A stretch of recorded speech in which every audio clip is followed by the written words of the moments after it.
इसके लिए भी कुछ एक शर्तें हैं एक्सपीरियंस वगैरह की, वो 2-4 साल में आपके कंप्लीट हो ही जाता है फ्रेंड्स। लेकिन जैसा कि मैंने आपको बताया, इसके लिए ये बहुत ज़रूरी है कि आपका जो मेडिकल स्टैंडर्ड है A2 होना चाहिए। नमस्कार फ्रेंड्स, आज अपन इस वीडियो में जानेंगे कि जब आप ग्रुप डी में सेलेक्ट होकर आओगे तो किन किन माध्यम से आप है वो जो अपर पोस्टेज है जैसे SM, गुड्स गार्ड वगैरह, उनमें आपका प्रमोशन यानी आप उन पोस्टों को कैसे हासिल कर सकते हो।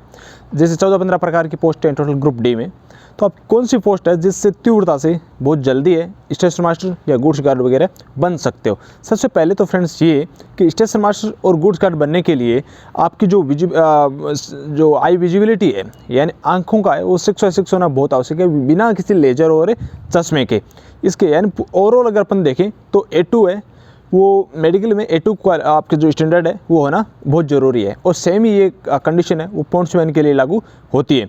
ग्रुप डी में टोटल फ्रेंड्स 14 से 15 प्रकार की पोस्टें हैं, जिनमें पदों की संख्या कम ज़्यादा जैसा कि उसमें मेंशन कर रखा है। लेकिन उन सभी 14-15 प्रकार की पोस्टों में से किसी भी पोस्ट पे हो चाहे, सबका सपना होता है या सबकी इच्छा होती है कि मैं कम से कम SM, गुड्स गार्ड वगैरह यानी रेलवे में इस लेवल तक तो पहुँच ही जाऊँ। यानी ये जो अच्छी पोस्टें हैं, जो पॉपुलर पोस्टें हैं, वो हासिल करने का सबका मन रहता है। तो इन पोस्टों पर आप कैसे जा सकते हो, इसी के रिगार्डिंग आज अपने इस वीडियो में कंटिन्यू स्टेप बाय स्टेप है, मैं आपको पूरी प्रोसेस बताऊंगा। वीडियो में एंड तक बने रहिए। साथ ही फ्रेंड्स, जो साथी नए हैं वो चैनल को सब्सक्राइब कर लीजिए, खुशियाँ बांटने से बढ़ती है। तो चलिए फ्रेंड्स, सबसे पहले ये बात करते हैं कि आप किस पोस्ट पे ग्रुप डी में किस पोस्ट पे आप यदि सेलेक्ट होकर आते हो, तो सबसे जो ईजी तरीका है प्रमोट होने का, SM और गुड्स गार्ड के साथ साथ जो अन्य पोस्टें हैं उन पे जाने का, वो सभी पोस्टों में से जो असिस्टेंट पॉइंट्समैन है, जिसको हाल ही में अभी एक आपने नोटिस देखा होगा, केवल पॉइंट्समैन कर दिया है। यानी पॉइंट्समैन कहो या असिस्टेंट पॉइंट्समैन कहो, एक ही बात है। पॉइंट्समैन ही वो पोस्ट है जिससे आप SM और गुड्स गार्ड वगैरह की जो अच्छी पोस्टें हैं उन पर जल्दी सेलेक्ट हो सकते हो। वैसे तो सभी पोस्टों से थोड़ा थोड़ा मौका मिलता रहता है, सभी पोस्टों से, लेकिन इसकी जो संभावना है पॉइंट्समैन से SM गुड्स गार्ड बनने की जो संभावना है, पॉसिबिलिटी, वो अन्य पोस्टों की अपेक्षा कहीं ज़्यादा है। सबसे पहले फ्रेंड्स ये बात कर लेते हैं कि पॉइंट्समैन में है वो ऑटो प्रमोशन कहाँ तक होता है। ये ऐसा होता है आप पॉइंट्समैन रहते हुए कहाँ तक पहुँच सकते हो। तो केवल आप यदि पॉइंट्समैन हो तो आपका ऑटो प्रमोशन इसमें है वो न के बराबर समझिए।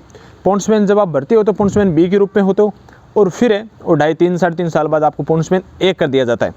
लेकिन आप बिना किसी एग्ज़ाम के और बिना किसी मतलब डिपार्टमेंटल एग्ज़ाम के आप SM या गुड्स गार्ड वगैरह नहीं बन सकते, किसी भी एग्ज़ाम से नहीं बन सकते। ग्रुप डी में आपको एग्ज़ाम तो देना ही होगा।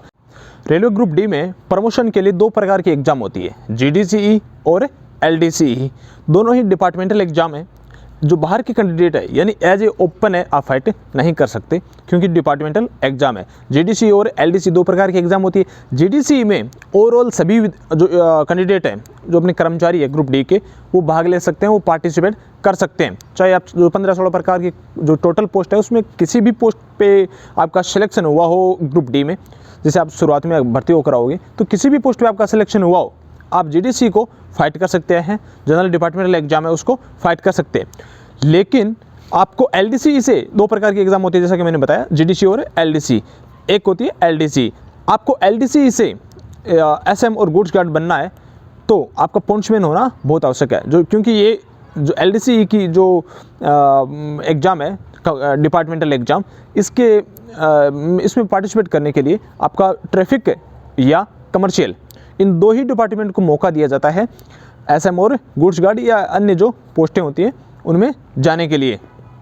इसलिए फ्रेंड्स, आपका ग्रुप डी में चाहे किसी भी पोस्ट पे सिलेक्शन हुआ हो, SM और गुड्स गार्ड बनने के चांसेस तो है, लेकिन पॉइंट्समैन की अपेक्षा है वो अन्य की जो भी पोस्टें मिली हो, चाहे आपका SNT हो, CNW हो, इंजीनियरिंग में हो, TRD में हो, अपने ब्रिज वगैरह हेल्पर किसी भी पोस्ट पे हो, अन्य जो पोस्टें हैं उनमें आपका जो कहीं ना कहीं चांसेस जो काफ़ी कम हो जाता है।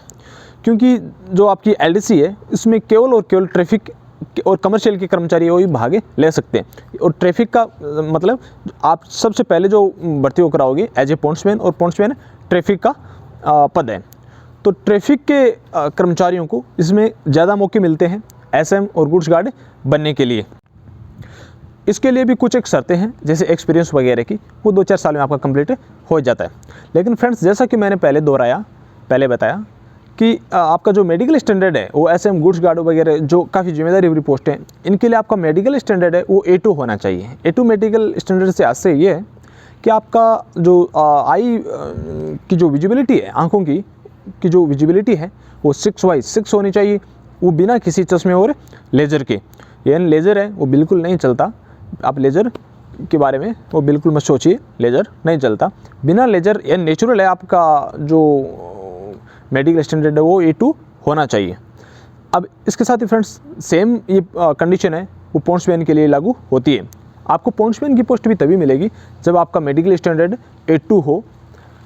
ग्रुप डी में जो पोस्टमैन की पोस्ट है वो भी A2 मेडिकल स्टैंडर्ड की पोस्ट है।